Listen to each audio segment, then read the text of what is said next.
আমার তরুণ ভাইয়েরা, আমার যুবক ভাইয়েরা, তোমাদেরকে রাসূল মহব্বত করতেন, ভালোবাসতেন সবচেয়ে বেশি। তোমরা আজ বাতিলের শিকার। কার শিকার?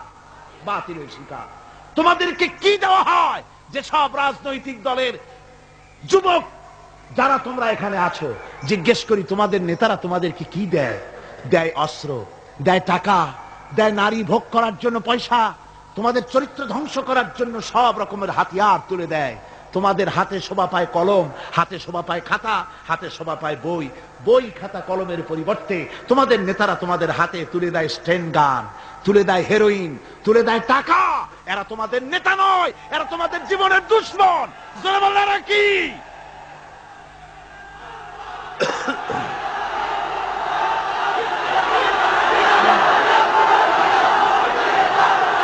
আমার যুবক ভাইয়েরা, আমার কলেজ ইউনিভার্সিটির ছাত্র ভাইয়েরা, একটুখানি মাথা খাটায় চিন্তা করো।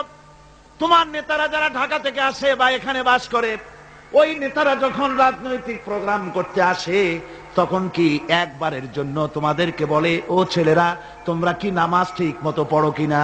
বলে? এই যে রোজা আসতেছে, খবরদার বাবারা তোমরা রোজা রেখো, এরকম কথা বলে নাকি?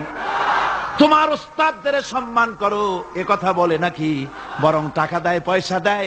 যে শিক্ষক তোমার মতের উল্টা করবে, ঠ্যাঙ্গাইয়া জনমের মতো টাইট করে দিবা। ঠিক কিনা?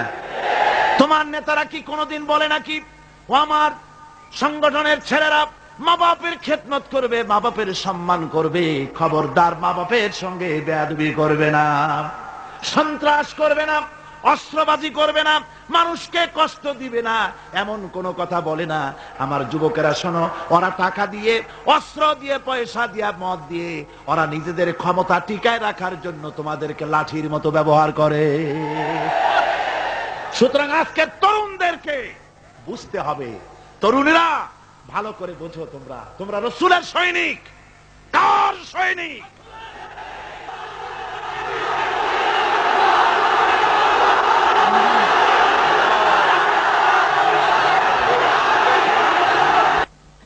তরুণেরা, যুবকেরা, তোমাদের এগিয়ে আসতে হবে। নির্যাতিত মানবতার পাশে তোমাদেরকে দাঁড়াতে হবে। আজ শ্রমিকরা তাদের ন্যায্য পাওনা পাচ্ছে না, কৃষক তাদের উৎপাদনের মূল্য পাচ্ছে না, নারী তার সতীত্বের গ্যারান্টি পাচ্ছে না। মানুষেরা আজ নির্যাতিত, নিপীড়িত। সারা পৃথিবীতে Bosnia, Algeria, Somalia, Palestine, Kashmir, Burma, Philippines, Bharat, পৃথিবীর সর্বত্র নির্যাতিত মুসলমানদেরকে বাঁচাবার জন্য আমার খালিদ বিন ওলীদের উত্তরসূরিরা, সালাউদ্দিন আইয়ুবী, জামালউদ্দিন আফগানি, হযরত আলীর উত্তরসূরি, আজকের মাহফিলের যুবক আর তরুণরা, তোমরা কি রক্ত দিতে পারবে?